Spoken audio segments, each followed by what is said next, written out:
Bonjour Irène, Bonjour je Gisèle. suis très heureuse de vous accueillir aujourd'hui pour ces rencontres littéraires en ligne, remplaçant ce salon qui malheureusement a dû être retenu. Je voulais simplement rappeler, euh, vous êtes connue, vous venez nous parler de votre livre Un crime sans importance, dont on parlera, qui vient d'avoir le prix Interallié. Toutes nos félicitations, Merci. parce que ce livre est quand même un aboutissement, vous nous en parlerez tout à l'heure. Et je voudrais simplement rappeler, parce que moi je suis une de vos fidèles lectrices, et que vos sources d'inspiration donc ont deux courants profonds, une passion pour les enjeux inhérents à la condition féminine et une prédilection affirmée pour l'Orient. Notre amie me disait également que vous faites partie, vous avez été dans les fondatrices du Women's Forum. Oui, c'est Donc clair. vous assumez, voilà, pour les femmes c'est formidable. Et vous avez écrit, alors moi j'adore Au Royaume des femmes. Nous nous sommes rencontrés à ce moment-là puisque vous êtes la marraine des rencontres littéraires des intemporels au Café de Flore. Je rappelle une petite parenthèse également, vous êtes la marraine de la Rose Pierre de Ronsard que nous avons inaugurée au manoir de la Poissonnière. Ensemble, oui. J'ai gardé Oui. les merveilleux gants que Oui. vous m'aviez offerts avec une rose. Alors j'ai pensé à vous quand justement dans le livre, vous dites je taillais mes rosiers quand. Oui, Voilà, c'est une action importante. oui, j'aime beaucoup les roses. Mais Oui. ça, c'est un peu banal. Mais c'est vrai Non, que mais c'est des moments pour moi qui sont des moments de concentration. C'est-à-dire que je laisse l'écriture et ce contact avec la nature, le jardin, le Vendômois, ça peut être aussi à Bretagne, je suis souvent parce que je suis bretonne d'origine, sont des moments où je me reconnecte avec les forces essentielles de la vie. L'écriture trouve son origine dans la vie, mais le fait d'être constamment dans son bureau à travailler l'écriture, parce que l'écriture c'est aussi une matière, mais c'est une matière émotionnelle, intellectuelle, et c'est un véritable travail d'artisan. Ce travail est parfois épuisant et vous coupe aussi des sources profondes. Donc ces sources profondes, il faut aller enfin, pour moi, à leur rencontre. J'en ai besoin. oui, oui, oui, très important. Alors écoutez, je laisserai un peu mes livres préférés, puisque moi je suis votre fidèle lectrice, et on va venir tout de suite à votre dernier livre, dont le titre, Un crime sans importance. Un crime, cela veut dire qu'il y a une victime. Oui, c'est grave. Sans, Oui. sans importance, ça veut dire que, comme vous disiez, la justice n'a pas fait son travail Donc, ou n'a pas reconnu suffisamment. Alors, je vais vous laisser la parole pour vous dire, racontez-nous ce livre. Le titre est à l'image de ce que j'ai vécu, c'est-à-dire que j'apprends 7 semaines après qu'elle ait été violemment, enfin atrocement plutôt agressée dans sa maison, à Saint-Matin, elle était seule, elle était très méfiante et elle avait simplement ouvert la fenêtre de sa cuisine exceptionnellement parce qu'elle faisait sachet de lavande. On le sait parce qu'on les a retrouvés. Ah oui. Tout s'arrête, toute la scène de crime est figée. Là.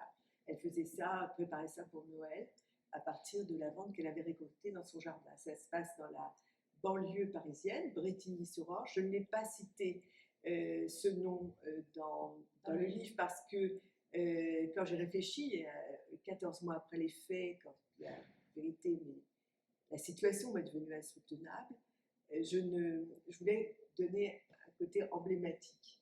Je n'ai jamais voulu être enfermée dans cette histoire personnelle.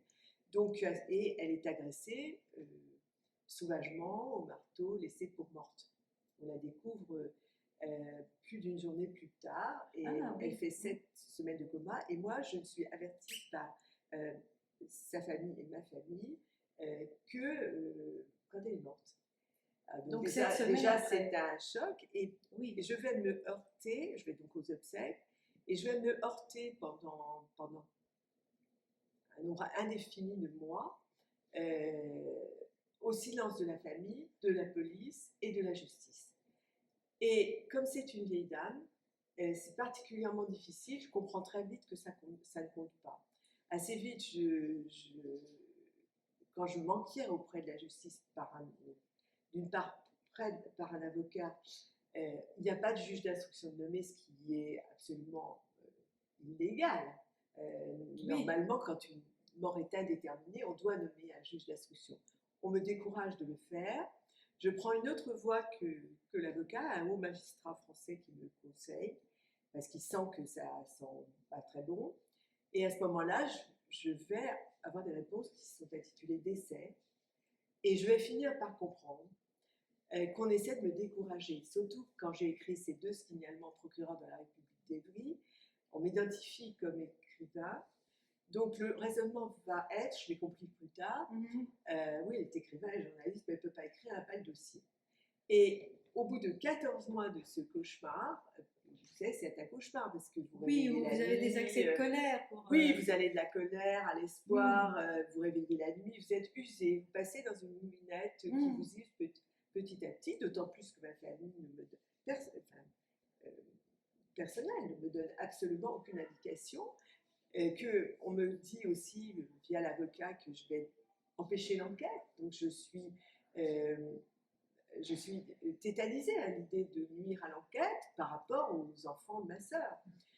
Et donc à un moment, c'est plus possible. Je prends la même, en quelques minutes, dans mon bureau, seule, sous l'effet du désespoir et de ce qu'on peut appeler la colère et la rage, 2 décisions. 1, d'écrire, 2, de changer d'avocat. Quand je vois l'avocat, ce deuxième avocat, il m'apprend, parce qu'il se renseigne tout de suite, qu'en fait, ma sœur est classée mort naturelle. En gros, si vous voulez, je comprendrai bien plus tard que, l'idée c'est qu'elle était bipolaire, elle avait été bipolaire, elle était traitée. Oui, mais vous avez été voilà.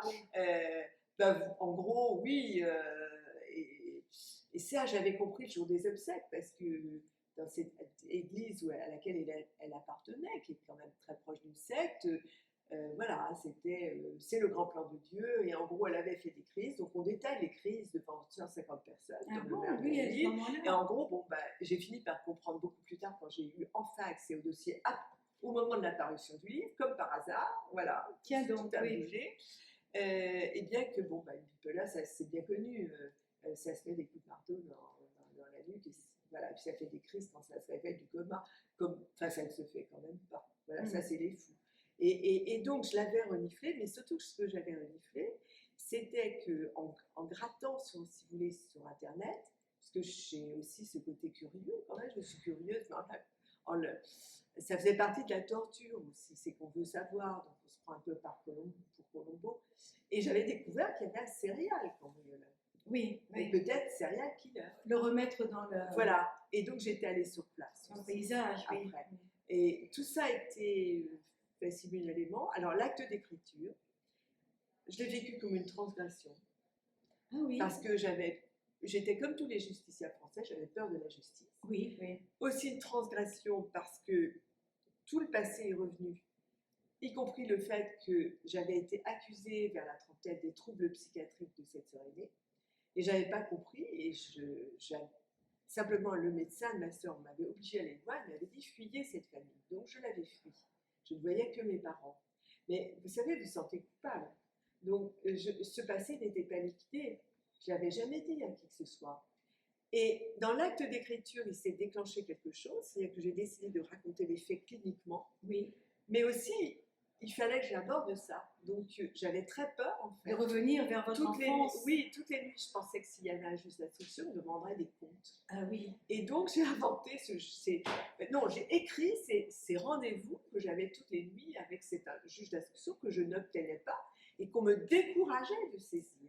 Donc, l'acte d'écriture, ça a été, pour moi, récupérer ma propre vie, mais surtout rendre vie à Denise, qui était complètement oubliée de la justice, parce que même quand j'ai découvert que c'était des actes en série, songez, il y en avait eu 17.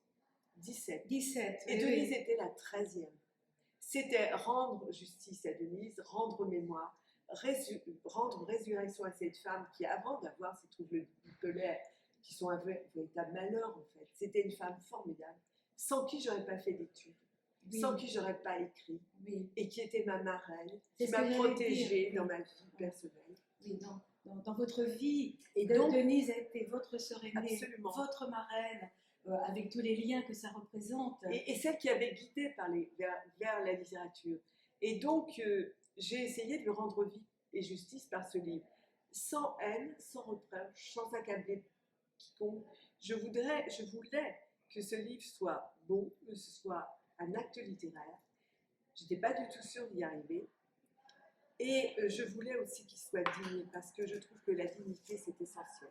Et quand j'ai eu ce prix interallié, eh bien, ça a été formidable parce que Denise lisait les prix littéraires. Et je me suis dit, Voilà. justice au moins est rendue à Denise par un livre.